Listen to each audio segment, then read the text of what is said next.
নমস্কার শ্রোতা বন্ধুরা, আমি দেবাঞ্জন আর আপনারা শুনছেন অন্ধকারের ডায়েরি। আমাদের আজকের গল্প সুলেখিকা সুপর্ণা নাথের কলমে অবিদ্যা। ইতিপূর্বে লেখিকা সুপর্ণা নাথের কলমে ইকুইনক্সের রাত গল্পটিকে আপনারা অনেক ভালোবাসা দিয়েছেন। আশা করি এই গল্পটিও আপনাদের খুব ভালো লাগবে। অনেকেই গল্প শুনছেন কিন্তু সাবস্ক্রাইব করতে ভুলে যাচ্ছেন। তাদের বলছি, তারা প্লিজ সাবস্ক্রাইব করুন এবং পাশে থাকা বেল আইকনটি ক্লিক করে নোটিফিকেশনে অল করে রাখুন। তাহলে সব গল্প সবার আগে আপনার কাছে এসে পৌঁছবে। তাহলে শুনতে থাকুন আজকের গল্প অবিদ্যা।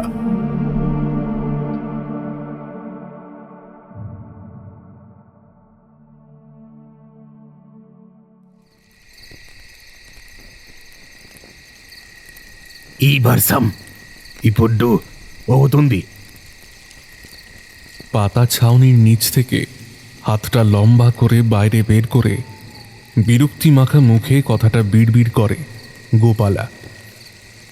তবে স্বগতোক্তিটা বোধহয় একটু বেশি জোরে হয়ে গিয়েছিল।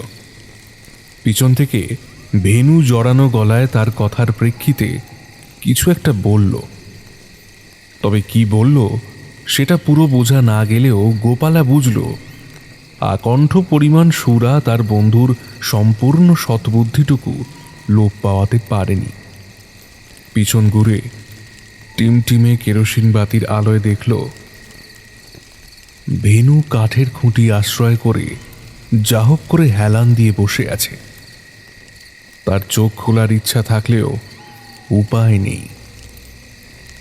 অতি কষ্টে আঙুল তুলে জড়ানো গলায় সে তার বন্ধু কর্তব্য পালনের মরিয়া চেষ্টা করছে।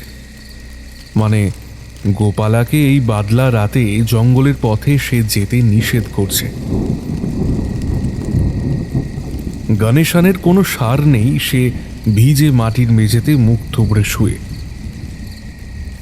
তার ঘুম সকালের আগে ভাঙবে না। গোপালা ভেনুকে বিদায় জানিয়ে বেরিয়ে পড়ল। প্রত্যেক সপ্তাহের এই শেষ দিনটা তাদের এই ঠেকে এসে বসে ওরা। এটা আসলে গণেশনের চায়ের দোকান। জঙ্গল ঘেঁষা রাস্তার পাশে এটাই শেষ দোকান। এরপরই আর্যাপুরামের জঙ্গল। এদিকে টুরিস্ট তেমন আসে না। রাতের দিকে দোকান একদম ফাঁকা। আর সপ্তাহের শেষ দিনটা তিন বন্ধু একটু একসাথে বসে গলা ভেজায় আর সুখ দুঃখের কথা বলে। তবে গণেশান আর বেনুর মতো মদ্যম তাকে কাবু করতে পারে না। এই তো দিব্যি সে রাতের জঙ্গলের পথে সিধে চলতে পারছে।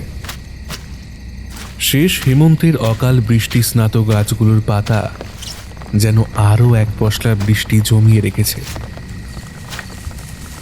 অল্প আন্দোলনেই ঝরঝর করে ঝরে পড়ছে বরফ কুচির শীতলতা নিয়ে। ঠান্ডা জলের ছোঁয়ায় মৌতাতটা প্রায় কেটে গেছে গোপালার। মাটি প্যাচ প্যাচ করছে। চটি জুতো পরে এমন মাটিতে জোরে হাঁটা দুষ্কর। ঠিক এই কারণেই বাদলা গোপালার মোটেই পছন্দের না। মনের সাথে জিভটাও যেন তেঁতো তেঁতো ঠেকল। পকেট থেকে একটা সস্তার সিগারেট বের করে দেশলাই বাক্সের উপর দুবার ঠুকে ঠোঁটের কোণায় ঝুলিয়ে যে মুহূর্তে দেশলাই কাঠি আর বাক্সের বারুদের অবধারিত সংঘর্ষ ঘটাতে যাবে, ঠিক তখনই ওর হাত থেমে গেল। কি ওটা? অজান্তেই সিগারেটটা মুখ থেকে নামিয়ে পকেটে রাখে। ওই আবার না, ও ভুল শোনেনি। কিন্তু কানকে বিশ্বাস করে কি করে? এই জঙ্গলে কিছু ছোটখাটো জন্তু আছে বড় জোর। বুনো শুয়োরই নেই যেখানে, সেখানে এই ডাক অসম্ভব। বর্ষণ ক্লান্ত আকাশ এখন বেশ পরিষ্কার। ঠিক যেমন অভিমানী কিশোরীর কান্নার পর মুখটা ঢলঢলে জলমলে দেখায়।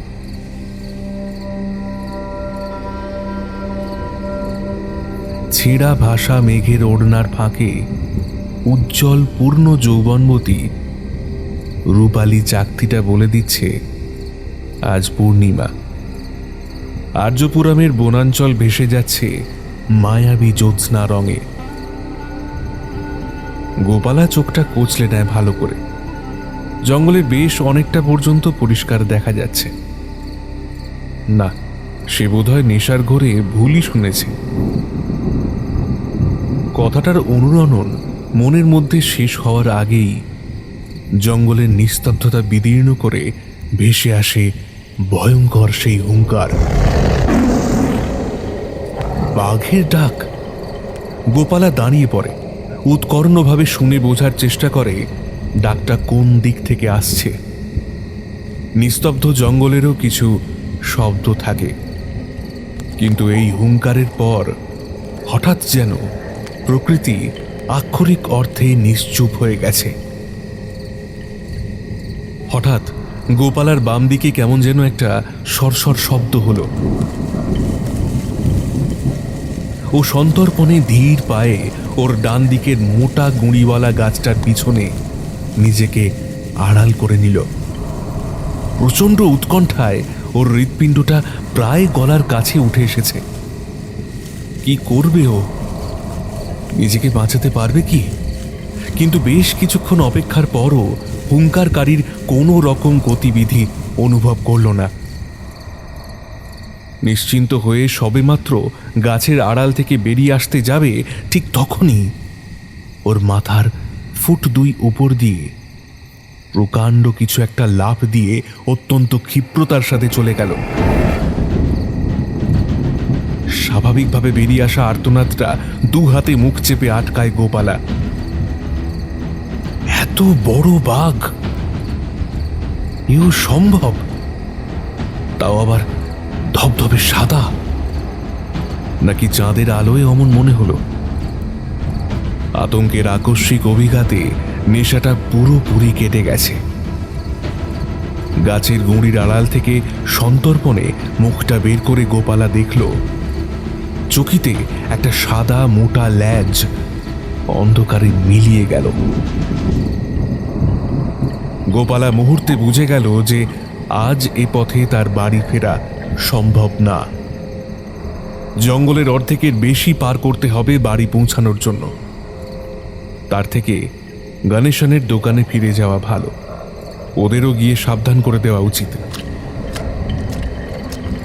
কিছু দূর যাওয়ার পর অঘ্রাতপূর্ব গন্ধটা কিসের? চিন্তায় কুয়াশা জমছে। একটা গাছের গুঁড়ি মাটির থেকে বেশ উঁচুতে একটা চমৎকার খাঁজ তৈরি করেছে। গোপালা বসে পড়ল সেই খাঁজে। বসতে বাধ্য হল, ঘুমোবেও। গোপালা কি খোলা চোখে স্বপ্ন দেখছে? ওই তো খানিক দূরে মূর্তিমান মৃত্যু সাদা বাঘের রূপ নিয়ে এগিয়ে আসছে ওর দিকে। গোপালার ভয় পাওয়া উচিত, দৌড়ে পালানোর চেষ্টাটুকু অন্তত করা উচিত, কিন্তু সর্বনাশা গন্ধপাশ ওকে যেন বেঁধে ফেলেছে। এটাই কি তবে ওর অন্ত? বাঘ নাকি বাঘিনী? নাকি না না, এটা তো একটা অপরূপ সুন্দরী এগিয়ে আসছে ওর দিকে। জ্যোৎস্না রং পিছলে পড়ছে তার অনাবৃত ননি নিন্দিত কাঁধের ওপর দিয়ে। যৌবনের হিল্লোল তার সর্বাঙ্গে। গোপালা মূঢ়ের মতো চেয়ে আছে সেদিকে। তার চিন্তাবোধ সবই এখন সত্যি ছায়াচ্ছন্ন। মেয়েটি তার কাছে আসছে, বড্ড কাছে। নৈকট্য বিপদ সীমা পার করছে। গোপালা দেখছে সবই, কিন্তু তার কৃত্যবোধ বোধহয় লোপ পেয়েছে। স্থানুবৎ সে ওখানেই বসে থাকে। সময়ের সাথে সাথে বাড়ছে হৃদস্পন্দনের বেগ, শ্বাসের উচ্ছ্বাস। মেয়েটা কি ওকে নিয়ে খেলছে? গোপালা মুগ্ধ হয়ে দেখছে মেয়েটির অপরূপ সৌন্দর্য। শুধু একবারও মনে হলো না কে ও, কেনই বা এই গহীন জঙ্গলে গোপালার সাথে সে মত্ত হয়েছে। আদি মাশ্লেষের চরম সীমায় মেয়েটির মুখ যখন গোপালার ঠোঁটের কাছে শেষবারের মতো নেমে আসছে, সেই সময় মেয়েটির মুখ দেখে গোপালা বুঝল তার পালানো উচিত ছিল। এই সুখের ফাঁদে পা দেওয়া তার উচিত হয়নি। মারাত্মক ভুল হয়েছে। শুষ্ক বিবর্ণ কুন্ঠিত সেই মুখের শূন্য অক্ষিকোটর দুটো থেকে যে কালচে গাঢ় তরল বেয়ে নেমে আসছে, সেটা কি রক্ত? রক্তাক্ত ঠোঁটের ফাঁকে ঝিলিক দিচ্ছে শানিত সদন্ত, আর সেই দাঁতে ঝুলে আছে একখণ্ড মাংসপিণ্ড। বিস্ময়ের রেশ কাটতেই শরীরের একটি অঙ্গের জ্বালা বুঝিয়ে দিল মাংসপিণ্ডটা তারই শরীরের। এই চিন্তা মাত্রই গোপালা যেন নিজের সম্বিতে ফিরল। চেঁচিয়ে উঠতে চাইল, কিন্তু পারল না। মুহূর্তে তীক্ষ্ণ নখের আঁচড় নেমে এলো তার কণ্ঠনালী লক্ষ্য করে। গোপালার শরীরটা ঢলে পড়ল। প্রাণ বেরোনোর অপেক্ষায় থাকা খোলা চোখ দুটো শুধু তাকিয়ে দেখল মেয়েটি কিভাবে ধীরে ধীরে পরিবর্তিত হয়ে গেল সেই বাঘিনীতে। নাকি এটা ওর চোখের ভুল? এ দ্বন্দ্বের উত্তর আর গোপালার পাওয়া হলো না। তার চোখের সামনে এখন শুধুই কালো, অনন্ত আধার।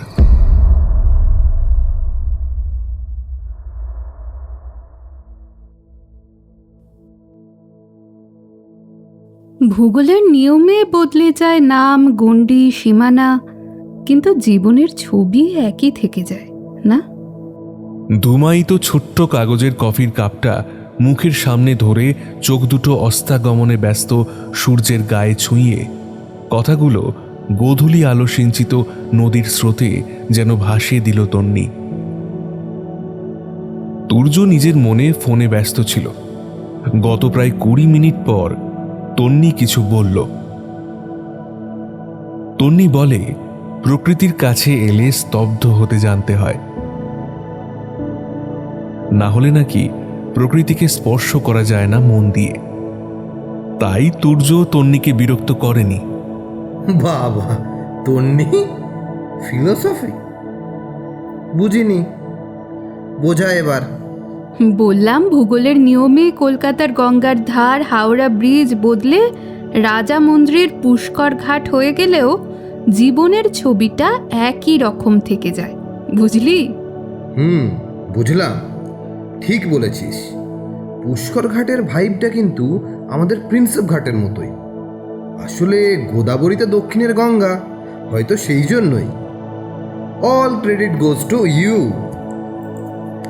এমন অফবিট ডেস্টিনেশনগুলো খুঁজে বের করার জন্যে।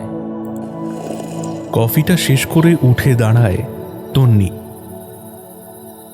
আশপাশে চোখ চালিয়ে তুর্যকে জিজ্ঞেস করে, বাকি মক্কেল দুটো কোথায় রে? তাই তো, দাঁড়া, কল করছি। কিন্তু ফোন করার আগেই রাস্তার অন্য দিক থেকে হাত নাড়তে নাড়তে এগিয়ে আসে তন্নির সেই 2 মক্কেল, রজতাভ আর হ্যারি, মানে হরপ্রীত সিং।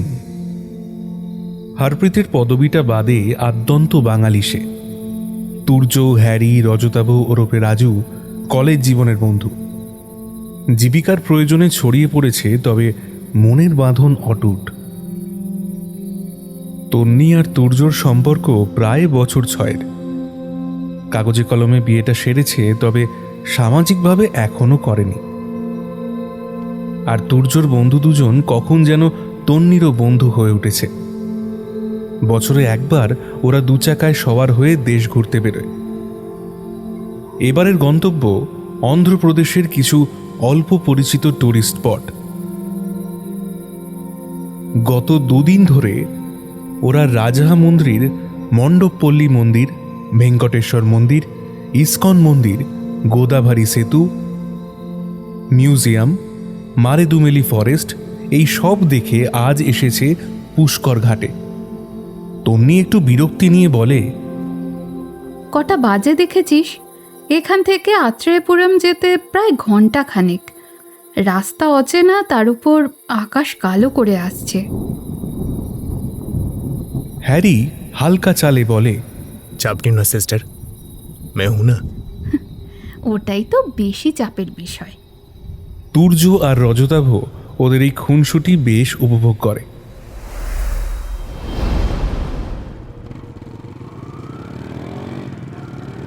ওরা পুষ্কর ঘাট থেকে রওনা হওয়ার পর প্রায় ঘন্টা 2 কেটে গেছে, কিন্তু ওদের গন্তব্য আত্রেয়াপুরমে পৌঁছতে পারেনি। গুগল ভরসা করে এতটা পথ এসে এমন গন্ডগোলে পড়বে তা ওরা ভাবতেও পারেনি। আকাশ কালো হয়ে এসেছে। তারিখ অনুসারে গতা পূর্ণিমার ভগ্ন স্বাস্থ্য চাঁদের আলো খানিক প্রাপ্য ছিল, কিন্তু অসময়ের এই মেঘ সেটুকুও ঢেকে ফেলেছে। একটা তারার কণাও চোখে পড়ছে না। যেখানে ওরা দাঁড়িয়ে সেটাকে কাব্যিক ভাষায় অনায়াসে নির্বান্ধব জনবিরল বনাঞ্চল বলাই যায়। 3টে বাইকের হেডলাইটের তীক্ষ্ণ ফলা নিশ্চুপ আধারের বুক চিরে ওই আধারেই হারিয়ে গেছে। এমন আতান্তরে পড়তে হবে তা ওদের কল্পনাতে বা পূর্ব অভিজ্ঞতাতেও ছিল না। রজতাভ চিন্তিতভাবে বলে, কিরে তুর্য, এবার কি করব? এই রাস্তায় কি গাড়িও আসে না কোনো? তুর্য তন্নির দিকে তাকায়। কি রে, এবার কি করব? এই জঙ্গলের মাঝে দাঁড়িয়ে থেকে তো লাভ নেই, একটু একটু বরং এগিয়ে চল, নিশ্চয়ই কোনো মানুষ চোখে পড়বে। ওর কথা মিথ্যা হলো না। আরও আধ ঘন্টা চলার পর দূর থেকে অন্ধকারে একটা টিমটিমে আলোর রেখা চোখে পড়ল। কাছে গিয়ে দেখল ছোট্ট পাতা ছাউনির চায়ের দোকান। ধরে প্রাণ এলো ওদের।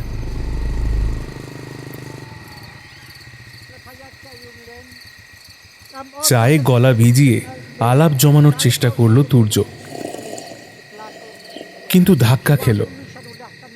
গাঁয়ের মানুষ তেলুগু ভিন্ন ভাষা বোধ হয় বোঝে না, আর তুর্য তন্নিদের ভরসা হিন্দি আর ইংরেজি।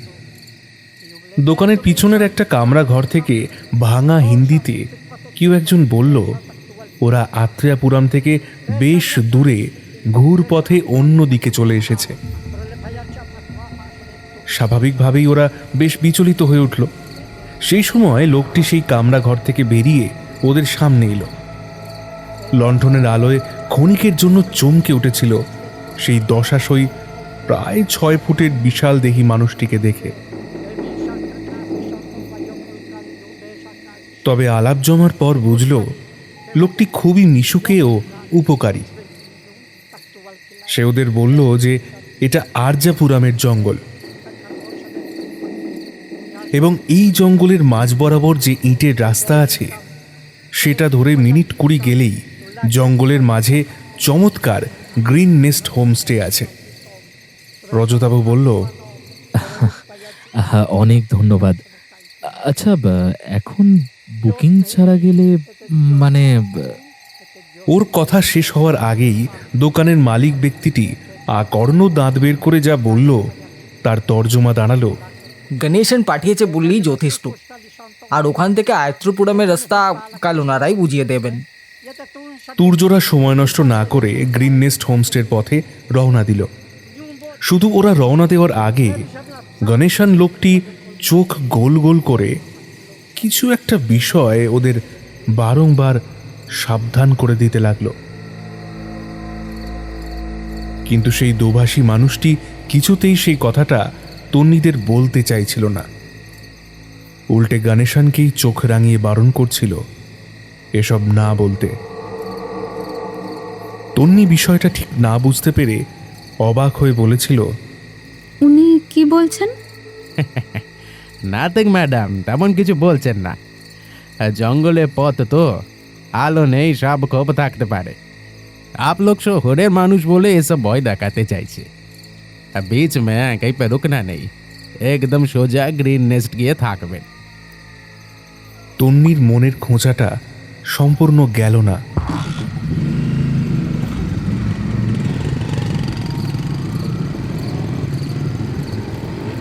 বাইক স্টার্ট করার পরেও কানে গণেশনের বলা কথাগুলো জড়িয়ে রইল। నగ్నమైన అందమైన స్త్రీలు, చెదిపే జాగ్రత్త.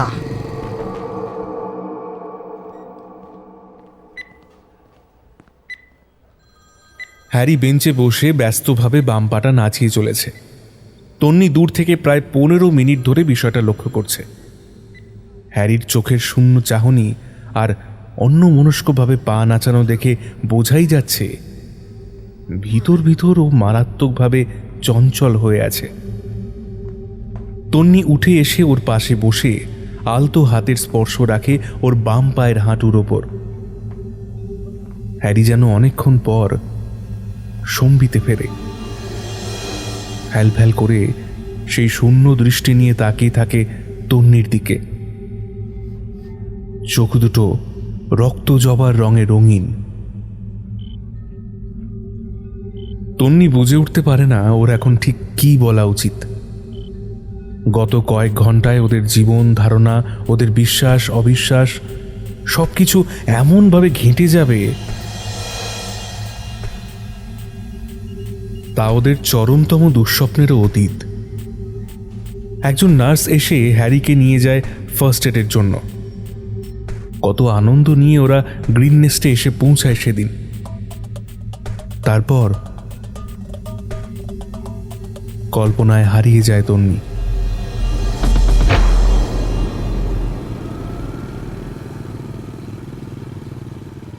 চায়ের দোকানের গণেশন লোকটি ভুল বলেনি। প্রায় আধ ঘন্টা অন্ধকার জঙ্গলের রাস্তা পেরিয়ে যখন দূর থেকে আলোর রেখা দেখতে পায় ওরা, তখনও ভাবেনি যে গ্রিন নেস্ট হোমস্টে জায়গাটা এত সুন্দর। জঙ্গলের ঠিক মাঝে একটা মাঝারি মাপের কাঠের বাংলো, চারিদিকে কাঠের বেড়া এবং তার ঘাড় ঘেঁষে ফুলের রঙিন পরিখা আর ছোট ছোট ফেয়ারি লাইটের আলোর কুঞ্চি। অন্ধকার জঙ্গলের মধ্যে যেন এক টুকরো রূপকথার বইয়ের ছবি। হোমস্টের মালিক মুরুগানের ব্যবহারও খুব সুন্দর। গণেশন পাঠিয়েছে জানাতে খাতির আরও খানিক বেড়ে গেল। কফি আর স্ন্যাক্সের ব্যবস্থা করে মুরুগান জানায় এই বাংলোতে 3টি ঘর আছে গেস্টদের জন্য। সাথে সে ও তার স্ত্রীও থাকে আর 2 জন কাজের লোক। মজার বিষয়, এর মধ্যে একজন কাজের লোক আধা বাঙালি আর ভাঙা ভাঙা বাংলাও বলতে বুঝতে পারে। বাংলোর থেকে একটু দূরে 2টো আলাদা কটেজও আছে, চাইলে সেগুলোর ব্যবস্থাও হতে পারে জানায় মুরুগান। ওরা 2টো কটেজই নেবে ঠিক করে। তন্নি তুর্য একটায় আর একটায় হ্যারি রজতাভ। তুর্য আর রজতাভ পেপার ওয়ার্ক করছিল। তন্নি আর হ্যারি যে যার কটেজে চলে যায়। ঈষদুষ্ণ জলের ধারার নিচে মাথা পেতে দাঁড়ায় তন্নি। পথের ক্লান্তি, সারাদিনের ক্লেদ জলের সাথে গড়িয়ে নামে পা বেয়ে। অদ্ভুত এক আরামে চোখ জড়িয়ে আসে। ঠিক তখনই ঝাপসা চোখে জানলার বাইরে কি যেন একটা দেখেই ওর স্বস্তির সুর কাটে। বাথরুমের কাঁচের জানলাগুলো একটু বড়ই। বাংলোর লনের সামনে 2টো আর পিছনে 2টো বড় ফ্লাড লাইট লাগানো। তার আলোর রেশ ওদের কটেজ দুটোতেও যথেষ্টভাবেই আসছে। আর সেই আলোর আভাসেই হঠাৎ মনে হলো একটা ছায়া মূর্তি সরে গেল তড়িতে। তন্নি শঙ্কিতভাবে বাথরোবটা জড়িয়ে নিয়ে বাথরুমের চারদিক দেখতে লাগলো। এখনকার দিনে কাউকে বিশ্বাস করা যায় না, যদি কোনো লুকোনো ক্যামেরা থেকে থাকে। তুর্য ঘরে আসার পর কথাটা বলাতে ও হেসে উড়িয়ে দিল, বলল, ধুর পাগল, হোমস্টের চারিদিকে জঙ্গল, আবছায়া আলোতে কোনো গাছের ছায়া দেখেছিস হয়তো। আর তাছাড়া আমরা যতক্ষণ ওখানে ছিলাম, মুরুগান, ওনার স্ত্রী ও কাজের লোক দুটি ওনাদের আমাদের সাথেই তো ছিল। কথাটায় যুক্তি আছে, তবুও মনের খচখচটা রয়েই গেল। সারাদিনের ক্লান্তিতে সবাই কাহিল ছিল। খাওয়া দাওয়া মিটিয়ে শরীর এলিয়ে দিল বিছানায়। চোখে ঘুম নামতে দেরি হলো না।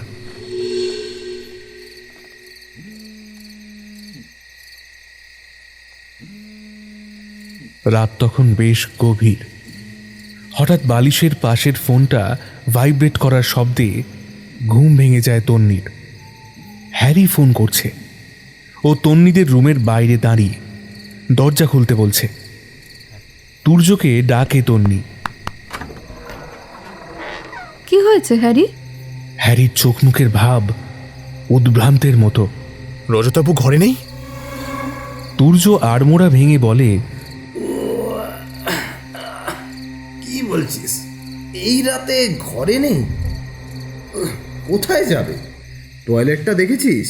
নেই, তবে আমি দেখছি ও কোথায়। তন্নি একটু বিরক্ত হয়ে বলে, হ্যারি, কি তুই বলছিস রাজু ঘরে নেই, আবার বলছিস তুই দেখেছিস ও কোথায়? আরে হিয়ালি করছিস নাকি? হ্যারি নিজেকে একটু গুছিয়ে নেয়, তারপর বলে, আমি রাজুর বেশ কিছুক্ষণ পরে ঘুমিয়েছিলাম। হঠাৎ মাঝরাতে ঘুম ভেঙে যায় একটা অদ্ভুত শব্দে। চোখ খুলে অন্ধকারে চোখ শুয়ে বেড সাইড ল্যাম্পটা জ্বালাবার চেষ্টা করি, জ্বলল না। তবে কাছের জানলা দিয়ে যেটুকু ফ্লাড লাইটের আলো ঘরে আসছিল, তাতে বুঝলাম যে রাজু বিছানায় নেই, আছে মেঝেতে। কি আর? আর তন্নি, তন্নি, এই তন্নি, জানিস কি হয়েছে? তুর্য ওকে কাঁধে ঝাঁকুনি দিয়ে ডাকায় কল্পনার জাল ছিঁড়ে বাস্তবে ফেরে তন্নি। কি হয়েছে? তাড়াতাড়ি ওদিকে চল, কি কাণ্ড দেখবি, চল। তুর্যকে অনুসরণ করে হসপিটালের পিছনের খোলা জায়গায় এসে দেখে বেশ কিছু মানুষের জটলা, আর দুজন ওয়ার্ড বয় আর পুলিশ কনস্টেবল তাদের হটানোর চেষ্টা করছে। তন্নি দেখে ঘটনার মধ্যমণি একটি শবদেহ। শবদেহটি তাদের বেশ পরিচিত। কাল রাতেই চায়ের দোকানে এই দশাশয়ী লোকটি তাদের সাথে ভাঙা হিন্দিতে কথা বলেছিল। লোকটা গণেশনের বন্ধু ভেনু। কাণ্ড দেখেছিস তন্নি? আমি তো দেখেই অবাক। নর্মাল ডেথ না বলছে, এটা নাকি হোমিসাইড। কি বলছিস? খুন? হ্যাঁ, and the way of killing is quite gruesome. সে কি? Killer cut off his personal part. What? হ্যাঁ রে তন্নি, কাল রাত থেকে তো রাজুর খোঁজ এখনো করতে পারলো না পুলিশ। আমার কিন্তু বেশ ভয়। চুপ, এসব বলিস না। হ্যারি ফার্স্ট এড নিয়ে আসার পর ওরা গ্রিন নেস্টে ফিরে এলো। আগের প্ল্যান মাফিক কিছুই হবে না এখন। রাজুকে খুঁজে পাওয়াটাই আসল। তন্নি 7-5 ভাবতে ভাবতে পুনরায় গত রাতের ঘটনাগুলো সাজাতে থাকে মনে মনে। গত রাতের হ্যারির ওদের ঘরে আসা, তারপর কল্পনায় হারিয়ে যায় তন্নি। উফ, হ্যারি ঠিক করে বলবি? আমি দেখি যে অন্ধকারে দুটো মানুষের অবয়ব, একটা রাজু আর অন্যজন মহিলা। আমি চমকে উঠি জানিস, কিন্তু গলা দিয়ে কোনো শব্দ বেরোয় না। কে ওই মহিলা? আমাদের ঘরেই বা কি করে এলো? মাথায় প্রশ্নটা পাক মারছে, আর ঘরটা অদ্ভুত মিষ্টি মদের গন্ধে ভরা। মাথাটা ভার লাগছে। আমি না চাইছিলাম চেঁচিয়ে ডাকতে, উঠে বসতে, কিন্তু কে যেন আমাকে বেঁধে রেখেছে। আমি বুঝতে পারি মহিলাটার সাথে অন্তরঙ্গতায় বিভোর রাজু, কিন্তু আমার অস্তিত্ব কি ওকে অস্বস্তি দিচ্ছে না? রাজুর এসব স্বভাব দোষ তো কোনোদিনই ছিল না। আমি আমি রামজির নাম নিয়ে অতি কষ্টে ফোনের আলোটা জেলে ওদের ওপর ফেলি। দেখি মহিলাটির শরীরে একটিও সুতো নেই, গায়ের রং অদ্ভুত ফর্সা, একরাশ চুলের ঢাল তার পিঠ ঢেকে রেখেছে, আর মুখের দুপাশে চুলের গোছা ঝুলে আছে, তাই মুখটা দেখা যাচ্ছে না। আমি এতক্ষণে স্বর ফিরে পেয়ে চেঁচিয়ে উঠি। মুহূর্তে মহিলাটি আমার দিকে তাকায়। তোরা বিশ্বাস করবি না, ওটা মানুষ না। কি বলছিস সব পাগলের মতো? না রে, মহিলার মুখের পাশে ঠোঁটের ধারে শুকনো রক্তের দাগ, চোখ দুটো অদ্ভুত ঘোলাটে। তবে আশ্চর্য হলাম রাজুর ব্যবহার দেখে। আমার চেঁচানো যেন ও শুনতেই পাইনি। আর মহিলাটি তখন রাজুর বাহু পাশে, ও যেন ওই পৈশাচিক রূপটা দেখতেই পাচ্ছে না। আমি সমস্ত শক্তি দিয়ে উঠে দাঁড়াই, আর তখনই মহিলাটা দরজা খুলে বাইরে বেরিয়ে যায়। কিন্তু একটা অদ্ভুত ব্যাপার দেখি। কি? দরজা দিয়ে বেরোনোর পর আমি ওই মহিলাকে আর দেখতে পাইনি। ফ্লাড লাইটের আলো অনেক দূর পর্যন্তই দেখা যাচ্ছিল, কিন্তু মহিলাটিকে দেখতে পেলাম না। কিন্তু জঙ্গলের ছোট গাছগুলোর নড়াচড়ায় বোঝা যাচ্ছিল যে ওখান দিয়ে কেউ যাচ্ছে। আমার অবাক হওয়ার আরো কিছু বাকি ছিল। হঠাৎ দেখতে পেলাম যে রাজু ওই বিবস্ত্র অবস্থায় পাগলের মতো ওই মহিলার পেছনে দৌড় দেয়। আমি ওকে বাধা দেওয়ার চেষ্টা করতেই আমাকে মারাত্মক জোরে ঠেলে ফেলে জঙ্গলের মধ্যে দৌড়ে উধাও হয়ে যায়। আমার মাথাটা রেলিংয়ে ঠুকে কেটে যায়, বাম হাতের কোনোইতেও মারাত্মক লেগেছে, হাত তুলতে পারছি না। কি করব বুঝতে না পেরে তন্নিরা আর দেরি করেনি, সাথে সাথে মুরুগানকে বিষয়টা জানায়। জঙ্গলে রাজুকে খুঁজতে যাওয়ার কথা বলতে দেখে মুরুগান কেমন যেন ভয় পেয়ে যায়। কাজের লোক দুটো কিছুতে যেতে রাজি হয় না। পুলিশকে ফোন করে, কিন্তু তারাও জানায় ভোরের আগে কিচ্ছু করা সম্ভব না। অগত্যা ওরাই মুরুগানের থেকে 3টে জোরালো টর্চ আর 3টে লাঠি নিয়ে জঙ্গলে যায়।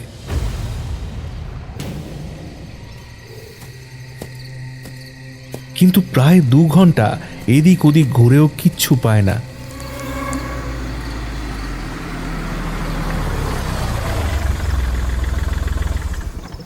ভোরের আলো ফোটার পর পুলিশের জিপ এসে থামে গ্রিন নেস্টে। হ্যারির বয়ান নেওয়া এবং ফার্স্ট এড করার জন্য ওদের 3 জনকে প্রথমে লোকাল থানায়, তারপর হসপিটালে নিয়ে যায়। ফোনের শব্দে চমক ভাঙে তন্নির। হ্যালো, হ্যাঁ কি বলছিস সূর্য? কে বললো? আমি আসছি। তুর্যর ফোন আসার পরই মুরুগান তন্নি আর হ্যারিকে নিয়ে থানার উদ্দেশ্যে রওনা হয়। সারাটা পথ মাথার মধ্যে কত পুরনো স্মৃতির ভিড়, কত অতীতের কোলাহল।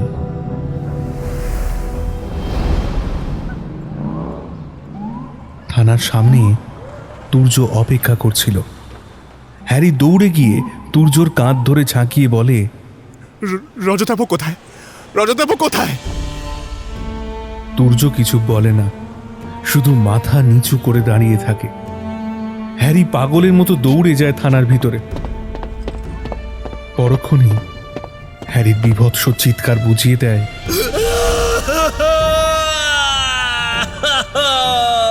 কিছুই আর বাকি নেই, সব শেষ।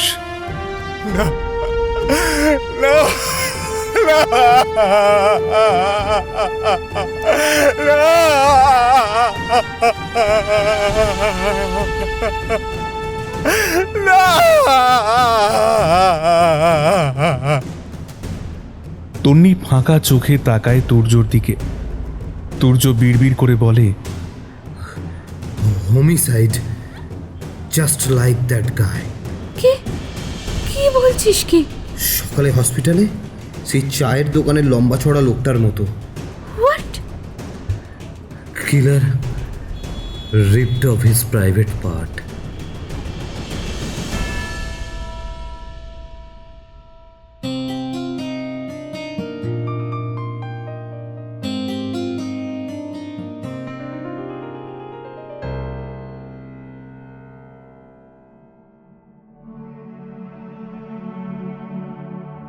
কি গল্প তো শুনছেন, তবে শুনতে শুনতে গল্পটি যদি ভালো লাগে তাহলে একটি লাইক করবেন, শেয়ার করবেন ও হাইপ বাটনটি ক্লিক করে আরও শ্রোতা বন্ধুদের কাছে পৌঁছে দেবেন। আমাদেরকে ফেসবুক ও ইনস্টাগ্রামে ফলো করতে ভুলবেন না, লিংক রইল ডেসক্রিপশন বক্সে।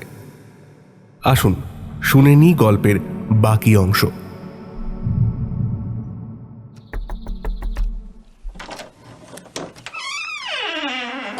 মুরুগানের কর্মচারীর ডাকে দরজা খোলে তন্নি।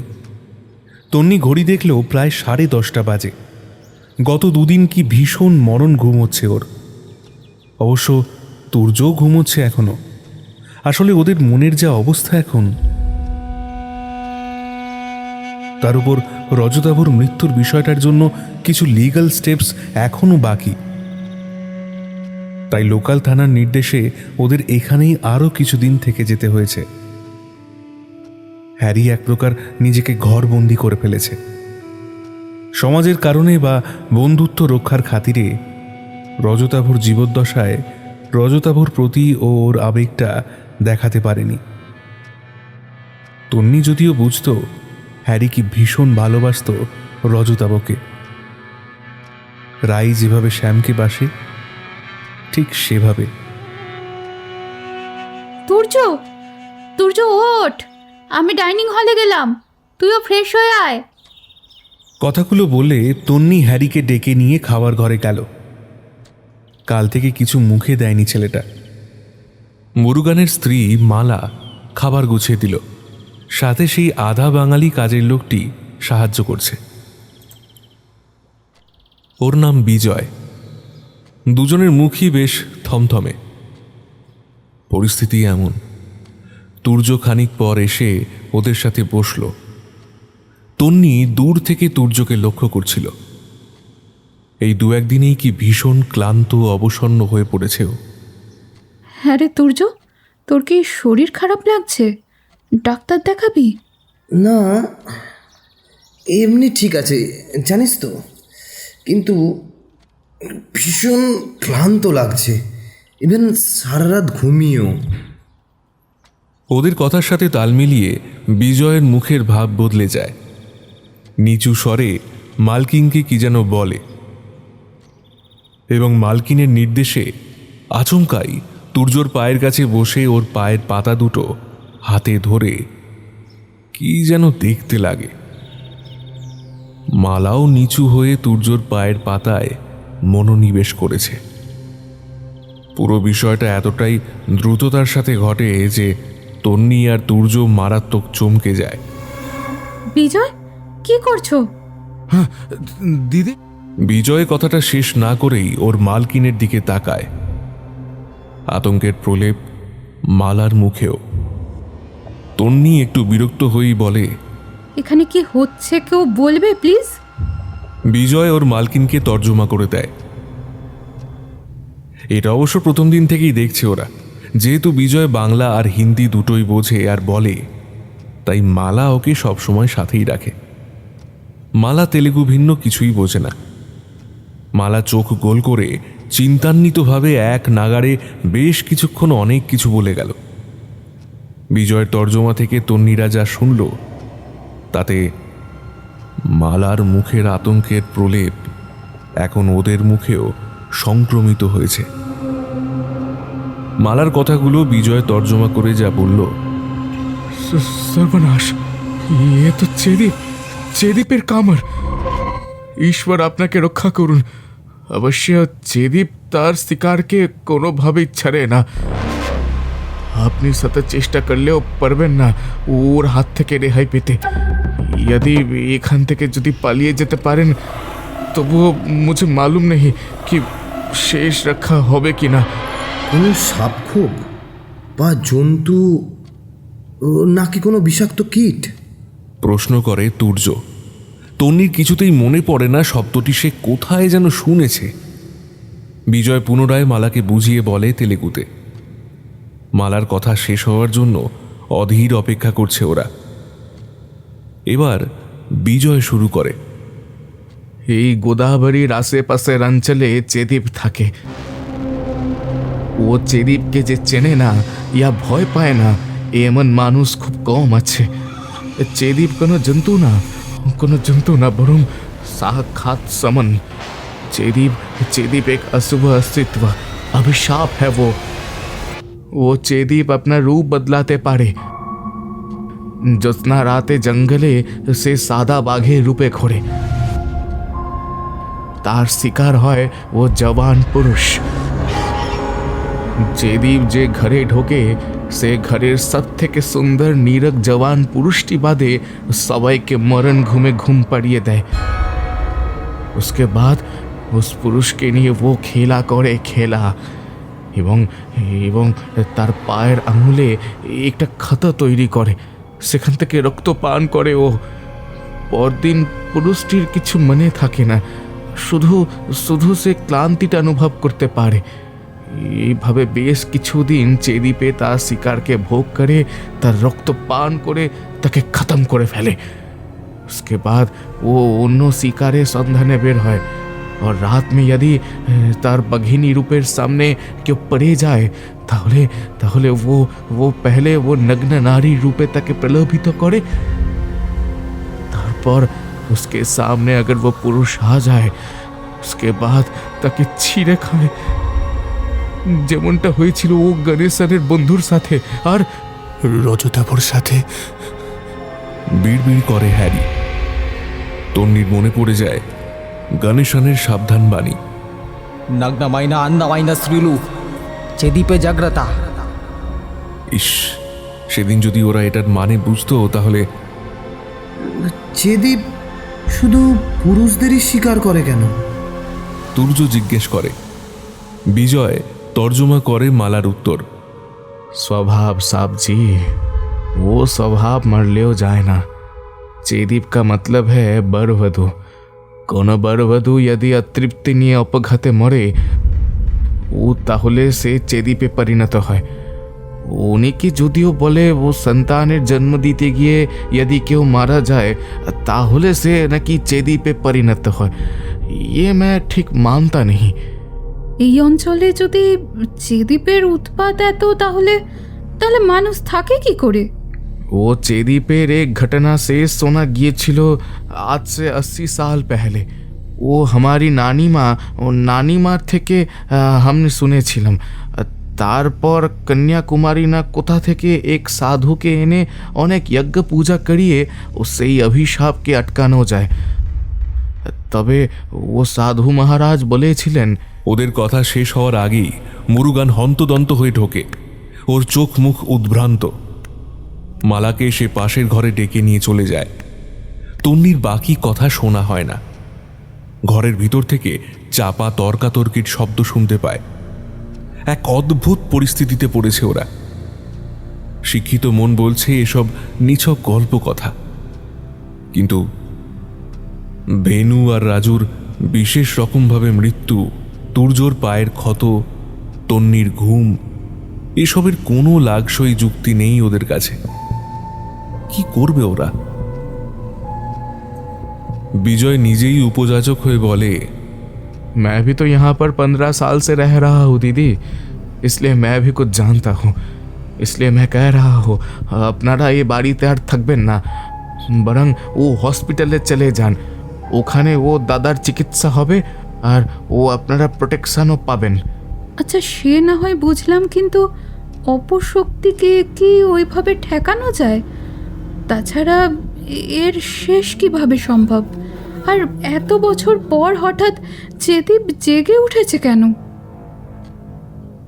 शेष वो तो मुझे मालूम नहीं दीदी, पर मैंने सुना है कि जंगल जखन चेदीप बघिनी रूपे घोड़े उसको पहचानने के लिए एक ही उपाय है, और वो है कि उसकी एक पैर वो मनुष्यर मतो थाके।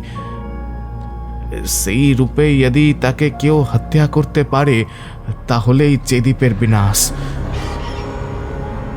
তবে ওই মায়াবীকে মারা ও क्या कहते हैं एकदम असंभव है। আর চেদীপ এত বছর পরে জেগে উঠেছে কেন তা কথাটা অসম্পূর্ণই রয়ে গেল। ঝড়ের বেগে মালা ঘর থেকে বেরিয়ে এসে কিছু একটা বলতে যাচ্ছিল। মুরুগান তাকে পিছন থেকে এসে এক প্রকার মুখ চেপে ধরে। মালার চোখ লাল, রাগে দুঃখে তার চোখ থেকে গড়িয়ে নামা জলে প্রসাধন মিলেমিশে একাকার। চুল অবিন্যস্ত বেনির ফুল ঝরে পড়ছে মাটিতে। মুরুগান চাপা গলায় মাতৃভাষায় কিছু একটা বলে তাকে জোর করে টেনে নিয়ে গেল ঘরে। ঘটনার আকস্মিকতায় তন্নি, তুর্য আর হ্যারি কি করবে বুঝতে পারল না। এই কোন অলিক পাশে জড়িয়ে পড়েছে তারা? কেনই বা চেদিপে জেগে উঠেছে? প্রশ্ন অনেক, কিন্তু উত্তর নেই কোনোটিরই। অসময়ের আকাশ ভাঙা এমন বৃষ্টি আর সাথে অবশ্যম্ভাবী বিদ্যুৎ বিভ্রাট জঙ্গলের মধ্যে ছোট্ট হোমস্টেটাকে যেন জগৎ থেকে বিচ্ছিন্ন করে দিয়েছে। সাথে ফোনের টাওয়ারও পাওয়া যাচ্ছে না। এদিকে এমনি টাওয়ারের গন্ডগোল, তার উপর এই বাদলা। তন্নি, তুর্য আর হ্যারি পরিস্থিতির নাটকীয় পরিবর্তনে নিশ্চুপ। ক্ষুধা তৃষ্ণাও আজ বিদায় নিয়েছে। সচেতন মন যা বিশ্বাস করতে চায় না, তেমন কিছুর ভয়েই ওরা কাঁটা হয়ে আছে। পড়ন্ত বিকেলে মুরুগান বৃষ্টি মাথায় কোথায় যেন বেরিয়ে গেল পায়ে হেঁটে। তন্নি জানলা দিয়ে দেখে বেশ অবাক হলো। এই ঝঞ্ঝায় কে জঙ্গলে যায়? মালাকে জিজ্ঞেস করতে গিয়ে দেখে মালা সেই একই রকম বিধ্বস্ত রূপে পাথর প্রতিমার মতো মেঝেতে বসে আছে। তার নির্বাক দৃষ্টি জঙ্গলে নিবদ্ধ। বিজয়কে জিজ্ঞেস করায় সে এড়িয়ে গেল। জঙ্গলে সাঁঝ চড়ে অতর্কিতে,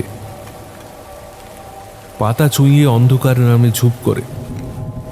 বিকেল আর সন্ধ্যার মাঝে গোধূলির স্থান নেই। না, কারেন্ট এখনো আসেনি। বিজয় সব ঘরে আলো দিয়ে গেল, সাথে একটা টর্চও। মোবাইলের চার্জও বেশ কম। दीदी आज का वो खाना আমি তাড়াতাড়ি দিয়ে যাচ্ছি। আর একটা ফ্লাক্সে একটু স্ট্রং কফি দিয়ে যেও প্লিজ, রাত জাগতে হবে। বিজয় চাপা গলায় বলল, দিদি ও তুর্য বাবুকে একটু নজরে রাখবেন। আজ যে 13 তীর, যদি সে সত্যি হয় তবে আজ ও সে আসবেই। আমি আছি দিদি, যে কোনো দরকারে আমাকে বুলাবেন।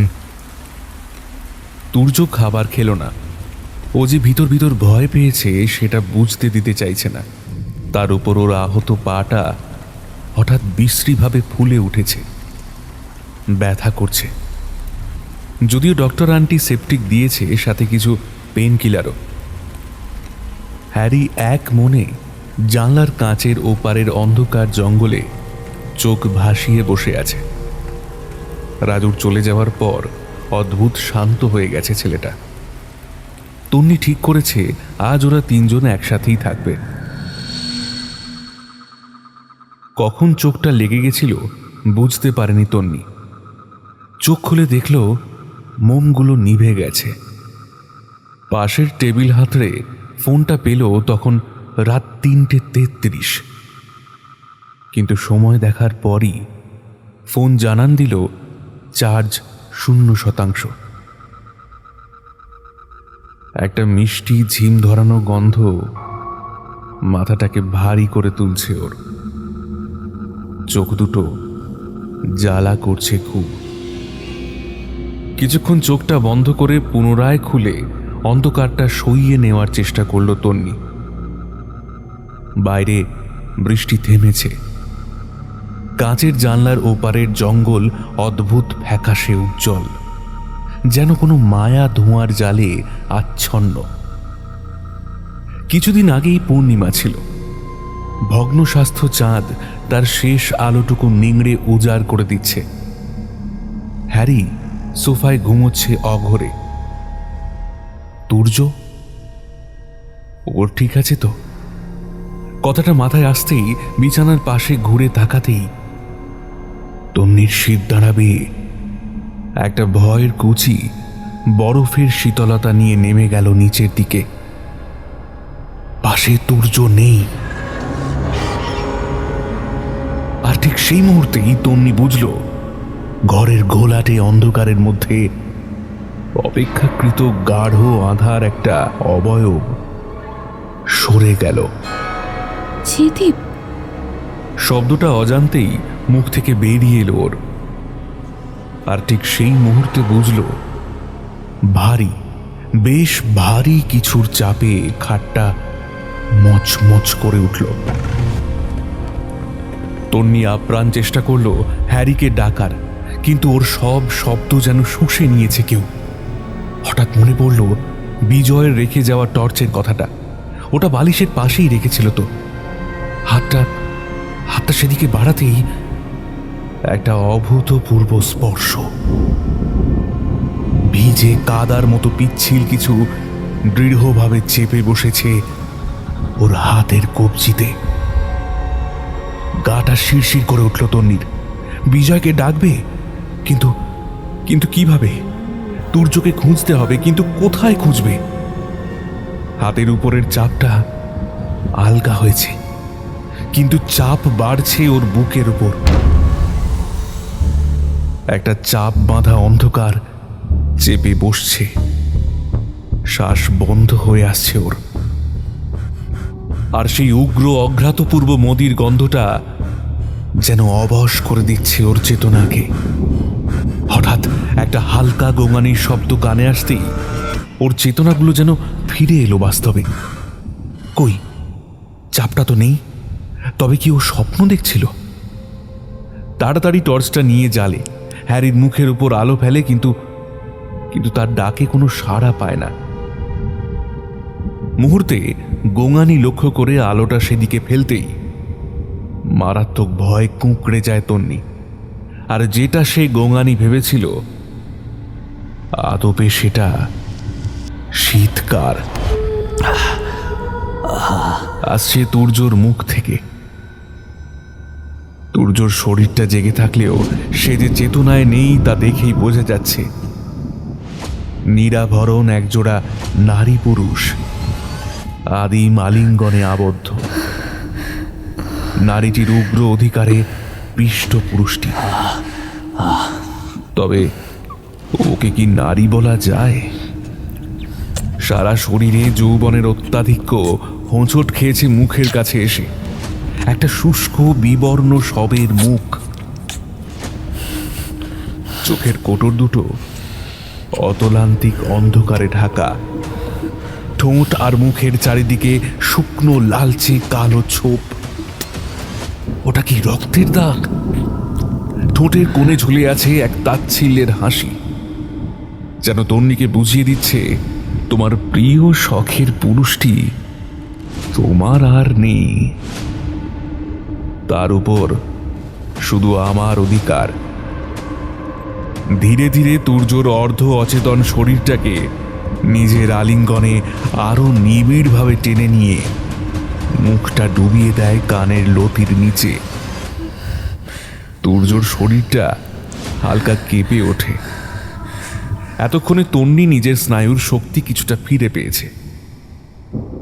মুহূর্ত বিলম্ব না, বেডসাইড টেবিলের উপর রাখা ফলের ঝুড়ি থেকে ছুরিটা তুলে নিয়ে ঝাঁপিয়ে পড়ে সেই মায়াবিনীর উপর। আপ্রাণ চেঁচিয়ে ডাকতে থাকে হ্যারি আর বিজয়কে। হ্যারি, বিজয়! কিন্তু মুহূর্তে সে হাওয়ার গতিতে তুর্যকে ছেড়ে দরজার দিকে সরে যায়। হাতের টর্চটা ফেলেনি তন্নি। সে দেখতে পায় শিকার হারানোর ক্ষোভে ফুঁসছে চেদীপ। তার কদাকার মুখের অভিব্যক্তি আরো ভয়ঙ্কর হয়ে উঠেছে। তন্নি কি করবে সেটা বুঝতে পারছে না। আর তখনই বিজয়ের গলা, দিদি, मैं आ रहा हूं, मैं आ रहा हूं। বোধহয় তন্নির চিৎকার ওর কানে গেছিল। সশব্দে দরজাটা খুলে গেল। ঝড়ের গতিতে বিজয় ঘরে ঢোকে, হাতে 5 ব্যাটারির টর্চ আর একটা খেঁটো বল্লম জাতীয় কিছু নিয়ে। কিন্তু মাটিতে তুর্যর ঘুমন্ত শরীরটা ছাড়া আর কেউ নেই। কোথায় গেল? তন্নির কথাটা শেষ হতে না হতেই কটেজের বাইরের উঠোনের দিক থেকে বিকট চিৎকার ভেসে আসে। ఈడజ నిన్ను బదలను నీ అంతం నా సతులని ఉంది। স্বরটা মুরুগানের। তন্নি আর বিজয় দৌড়ে যায় সেদিকে। মরা চাঁদের আলো আর টর্চের আলোয় সব পরিষ্কার। দেখে হোমস্টের চৌহদ্দির সীমানার গাছগুলো নড়ে উঠছে। ওই তো ধবধবে সাদা বিশাল আকৃতির কিছু একটা মিলিয়ে যেতে চাইছে কালচে সবুজের মধ্যে। আর ঠিক তার পিছনে হাতে একটা মশাল আর অন্য হাতে একটা ধাতব কিছু নিয়ে তাকে তাড়া করছে মুরুগান। ধাতব অস্ত্রের শানিত ফলাটা চকচক করে উঠল আলোর অভিঘাতে। তন্নি আর বিজয় সময় নষ্ট না করে মুরুগানের পিছনে ধাওয়া করল। এই অসম অলৌকিকের যুদ্ধে তারা মুরুগানকে একা ছাড়তে পারে না। বিজয় বেশ কিছুটা এগিয়ে গেছে, তন্নি পিছনে। পিছন থেকে মালার করুণ আকুতি শুনে একবার ঘুরে তাকালো। ভাষা না বুঝলেও তন্নি মালার আকুতির প্রতিটা অক্ষর যেন বুঝতে পারল। আবেগের ভাষা বোধহয় একই হয়। জঙ্গলের বেশ অনেকটা ভেতরে ওরা চলে এসেছে। এখানে কিছুটা জায়গা ফাঁকা মতো। চাঁদের আলোয় গাছের পাতার শামিয়ানার ফাঁক ফোকর দিয়ে এসে অল্প কিছু রূপালি কুচি ছড়িয়ে দিচ্ছে বনাঞ্চলের মাটিতে। এখানে প্রকৃতি কেমন যেন স্তব্ধ। মুরুগান পাগলের মতো চারিদিকে তাকাচ্ছে। তন্নি আর বিজয়ের হাতের টর্চ ঘুরছে চারিদিকে, কিন্তু কোথায় সে পিশাচি? ওই তো ওই বড় গাছের গুঁড়ির পিছনে সাদা কি একটা সরে গেল। কোন দিকে দিদি? ওই দিকে। আর পাতার উপর কিসের একটা শব্দ পেতেই ঘুরে দাঁড়িয়ে ওরা তিনজনই ভয়ে পাথর হয়ে গেল। একটা বিকট নারী শরীর, গলিত পঙ্কিল সব দেহ একটা। মুখটা বোঝা যাচ্ছে না। গাছের ঝুড়ির মতো চুলের জটা নেমে এসেছে হাঁটু পর্যন্ত। ওরা তিনজনেই পিছন হটতে থাকে। হঠাৎ তন্নির পা কিছু একটাতে বেঁধে গিয়ে ও মাটিতে পড়ে যায়। আর মুহূর্তে সেই বিশালাকার পিশাচটি ক্ষিপ্রতার সাথে ঝাঁপিয়ে আসছে ওর উপর। আর অদ্ভুতভাবে তার রূপ বদলে গেছে একটা সাদা বাঘে, যার একটা পা মানুষের মতো। ভয়ে ওর হাত থেকে টর্চটা পড়ে যায়। দু হাতে মুখ ঢাকে। ওর নিশ্চিত অন্তের মুহূর্তে মুখের উপর একটা কনকনে ঠান্ডা বাতাসের ঝলক অনুভব করে, সাথে আর দু চিৎকার। তারপর সব শান্ত। তন্নি চোখ খুলে দেখে ওর সামনে পড়ে আছে মুরুগানের নিথর দেহ। আর ওর হাতের অস্ত্রটা আমূল বিঁধে আছে একটি প্রমাণ মাপের বাঘের গলার ঠিক নিচে।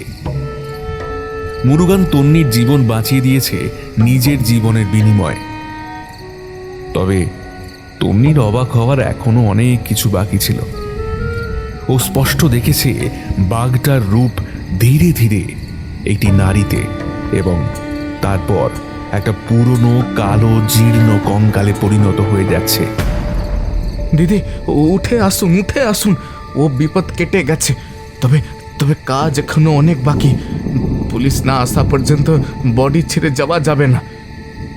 বিজয় ফোন করে থানায়, সংক্ষেপে সব জানায়, সাথে হোমস্টের পাহারাদার কনস্টেবলটিকেও। কিন্তু সে বোধহয় এখনো জাগেনি। প্রায় আধ ঘন্টার পর পুলিশের গাড়ির আলো দেখতে পায় ওরা। পুলিশ এসে মুরুগানের দেহ আর জীর্ণ কঙ্কালটিকে হাসপাতালে পাঠানোর ব্যবস্থা করে। তন্নিদের বয়ান নেয় পুলিশরা এবং ওদের হোমস্টেতে পৌঁছে দেয়।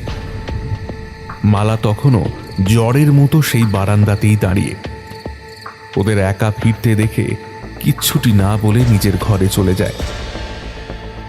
তন্নির কাছে ওকে সান্ত্বনা দেওয়ার ভাষা নেই।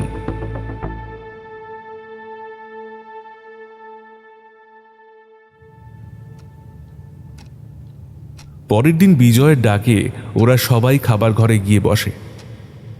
পুলিশ এসেছে ওদের জিজ্ঞাসাবাদ করতে। হ্যারি আর তুর্য জানায় তারা কিছুই জানে না। তাদের ঘুম ভেঙেছে আজ সকালে। কনস্টেবলটিও মাথা চুলকে জানায় সেও ঘুমিয়ে পড়েছিল। তন্নি পুঙ্খানুপুঙ্খভাবে ঘটনাটা জানায়। বিজয়ও জানায় সে মাঝরাতে হঠাৎ তন্নির চিৎকারে উঠে পড়ে। বেরিয়ে দেখে তার মালিক মুরুগান হাতে মশাল আর কাটারি নিয়ে দাঁড়িয়ে। তারপর তারা চেদীপের পিছু নেয়। এত কিছুর মধ্যে মালা স্থানুবৎ বসে কি যেন বিড় করছিল। তার কথার মানে তন্নিরা কেউ বুঝতে পারে না। পুলিশ বেশ গম্ভীর মুখে মালার সাথে কিছু জিজ্ঞাসাবাদ সারার পর তুর্যদের জানায় যে তারা চাইলে রাজুর দেহ নিয়ে ফিরে যেতে পারে, অথবা চাইলে এখানেও সৎকারের ব্যবস্থা করতে পারে। বিজয়, মালা কি বলছিল? উনি বলছিলেন মালিককে যে মরতেই হতো, পাপের ফল ও যাবে কোথায়। যাকে জাগিয়েছে তাকে থামানোর তো দায়ভার তারই না। এতগুলো নিষ্পাপ জীবনের দাম তো চোকাতেই হতো তাকে। তুর্য অবাক হয়ে তাকায় তন্নির দিকে। হ্যারি মালাকে বলে, মালা দিদি দয়া করে আমাদের সবটা বলুন। জানি আপনাদের শোকের সময়, তবে শোক তো আমাদেরও কম নয়। এত অমীমাংসিত প্রশ্ন নিয়ে ফিরতে পারবো না আমরা। প্লিজ দিদি, প্লিজ বলুন। মালা যা বলে যায় বিজয়ের তর্জমা অনুসারে তা হলো, ও हमारे गांव में वो ডাক্তার, উকিল, পুলিশ সবাই বিশ্বাস করে চেদীপে আছে। কেননা তারাও আমার মতো তাদের পূর্বজদের থেকে এ ঘটনা শুনেছেন। গোদাবরীর তীরে চেদীপের অনেক কাহিনী ছড়িয়ে আছে। তবে এখানের গল্প শুরু আজ সে প্রায় 100 বছর আগে। আর্যাপুরমে সে সময় এক বিষ্ণু মন্দির ছিল। এখানের নিয়মানুসারে দেবদাসী প্রথাও প্রচলিত ছিল। ও মুখে না বললেও সবাই জানতো দেবদাসী প্রথার শুরুই হয়েছিল ও উচ্চবর্গের এবং ও ব্রাহ্মণদের চাহিদা মেটাতে। ईश्वरेर सेवा नामे वो छिलो आदपे वो क्या कहते हैं वो बांग्ला में, हाँ वो बेश्यालय। दरिद्र भद्र बाड़ीर मेয়েদের সেখানে যেতে বাধ্য করা হতো। এমনকি এক দেবদাসী রাজপুরোহিতের ঔরসে সন্তান সম্ভব হয়ে পড়ে। ও তখন নিজের কলঙ্ক ঢাকতে ও তাকে হত্যা করা হয়। মেয়েটির শরীর খুঁজে পাওয়া যায়নি আর। ও সময় রাজা আর ব্রাহ্মণদের উপরে ও সাধারণ মানুষ কথা বলতে পারতো না। घटनार কিছু दिन पर থেকে ये अंचल में चेदीप का उपद्रव बहुत शुरू हो गया था। वो ধরে নেওয়া হয় সেই দেবদাসীর ও অতৃপ্ত আত্মা এই চেদীপেতে পরিণত হয়েছিল। একে একে তার শিকার হয় জমিদার ও পুরোহিত और बहुत लोग। অবশেষে অঞ্চলের মানুষ কন্যাকুমারীর থেকে এক বিশেষ ক্ষমতা সম্পন্ন সাধু বাবাকে নিয়ে আসে। ও অনেক ক্রিয়া প্রক্রিয়ার মাধ্যমে ও পূজার মাধ্যমে এই অঞ্চল বেঁধে দেন। তবে ও সাধুজি সাবধান করে দিয়েছিলেন, यदि फिर से ये अंचल में कखनो वो अंतঃसत्त्वा बरबदुर क्या कहते हैं, हाँ वो স্বাভাবিক মৃত্যু হয় তাহলে বাঁধন কেটে যাবে আর ও চেদীপ পুনরায় ফিরে এসে ও হত্যা লীলা শুরু করে দেবে। তন্নি মন দিয়ে শুনছিল। এবার বলল, মুরগান হঠাৎ কেন? উত্তরে মালা যা বলল বিজয় আবার তর্জমা শুরু করে। ও বললাম না পাপ কা হিসাব। আমি বিয়ে 10 বছর পরও সন্তানের মা হতে পারিনি। বুঝলাম মুরগানের মন উঠে যাচ্ছে। একদিন জানতে পারলাম ও মধুপাড়ার এক মহিলার সাথে ও সম্পর্কে জড়িয়ে পড়েছে। মধুপাড়া এই অঞ্চলে বেশ চালায়, অশান্তিকর লাভ হয়নি। ও হঠাৎ একদিন জানতে পারি আমি মা হতে চলেছি। আর ঠিক वही समय में মুরগান জানতে পারে তার উপপত্নীও সন্তান সম্ভব এবং সে মুরগানকে চাপ দিতে থাকে আমাকে ছেড়ে দিয়ে তাকে বিয়ে করতে এবং সম্পত্তি তার ও তার সন্তানের নামে লিখে দিতে। মুরগান একদিন কোর্টে নিয়ে যাওয়ার নাম করে তাকে এই আর্যাপুরমের জঙ্গলে নিয়ে এসে প্রাণে মেরে ফেলে। আমি প্রথম থেকেই ওর বিরুদ্ধে ছিলাম, কিন্তু আমার কিছু করার ছিল না। কিন্তু যখন চেদীপের উপদ্রব फिर से शुरू हुआ গোপালা তারপর আপনাদের বন্ধু মারা গেলেন, আমি ঠিক করি আমি সব পুলিশ ও আপনাদের জানাবো। কিন্তু ও আমাকে ভয় দেখিয়ে চুপ করিয়ে রাখে। কিন্তু আমার বিবেক আমাকে দগ্ধ করছিল। যখন দেখলাম ও তুর্য বাবুর উপরও বিপদ, আমি চুপ থাকতে পারিনি। मैंने कहा उससे यदि मुर्गনের প্রতিকার না করে তাহলে আমি আমার গর্ভের সন্তান সহ ও আত্মহত্যা করব। হয়তো শেষ সময়ে ওর মানবিকতা জেগেছিল, তাই আপনাদের চরম বিপদের সময় ও ঠিক করে যার শুরু ওকে দিয়ে হয়েছে তা ওর হাতে শেষ হবে।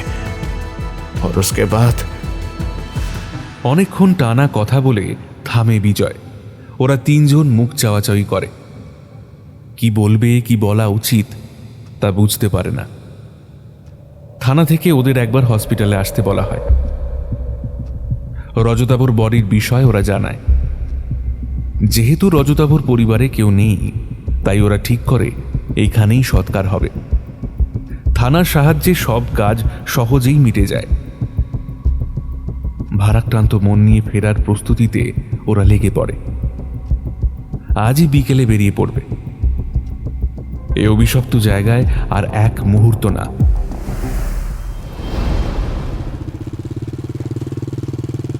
প্রায় ঘন্টা 2 ড্রাইভ করার পর ওরা আরজাপুরামের জঙ্গলের সীমানার শেষে একটা চায়ের দোকানে দাঁড়ায়।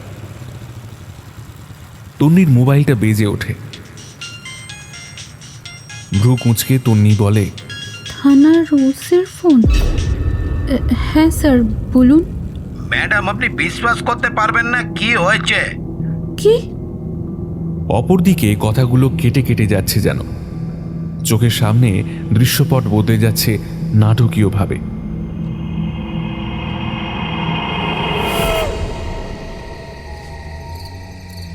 কোথায় হাইওয়ে, কোথায় চায়ের দোকান, কোথায় রাস্তার ধারের বিজুলি বাতি?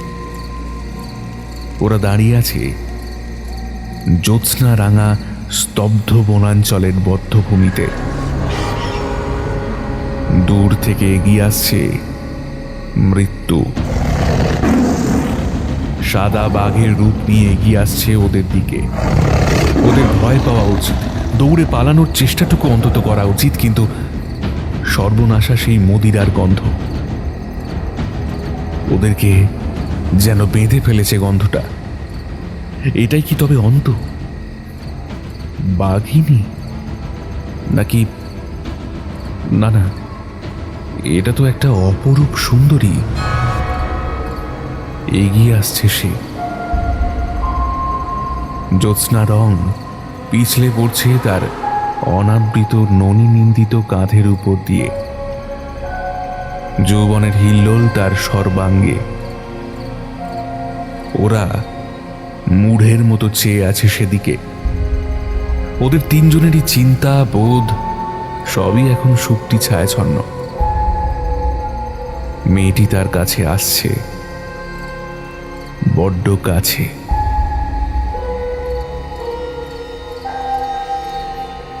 ওদিকের ভাঙা ভাঙা টেলিফোনিক বার্তা ভেসে আসছে।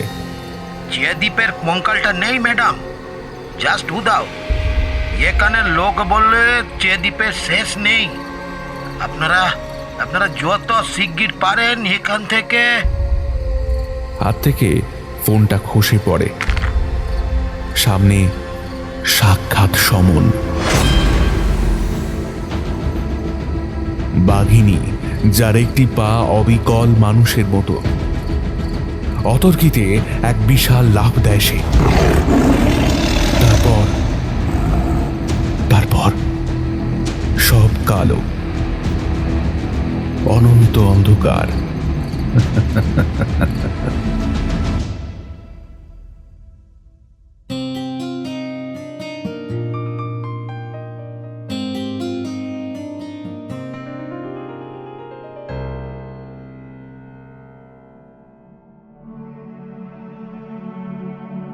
শুনছিলেন সুলেখিকা সুপর্ণা নাথের কলমে অবিদ্যা।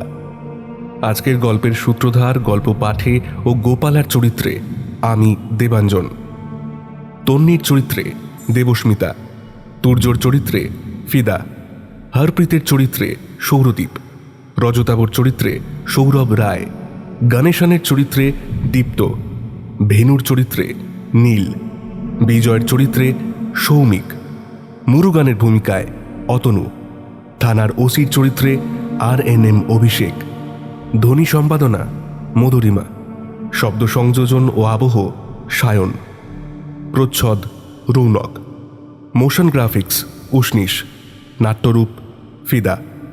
সমগ্র পর্ব পরিচালনায় টিম অন্ধকারের ডায়েরি। আমাদের আজকের গল্পটি ভালো লাগলে একটি লাইক করবেন ও যারা এই ধরনের গল্প শুনতে ভালোবাসেন তাদের সাথে শেয়ার করবেন। আর হ্যাঁ, চ্যানেলে নতুন হলে চ্যানেলটি সাবস্ক্রাইব করতে ভুলবেন না কিন্তু। ফিরছি পরের গল্প নিয়ে আগামী শনিবার ঠিক দুপুর 12:30টায়। আপনারা শুনতে থাকুন অন্ধকারের ডায়েরি। ভয় যেখানে বাস্তব, অন্ধকার সেখানে গভীর।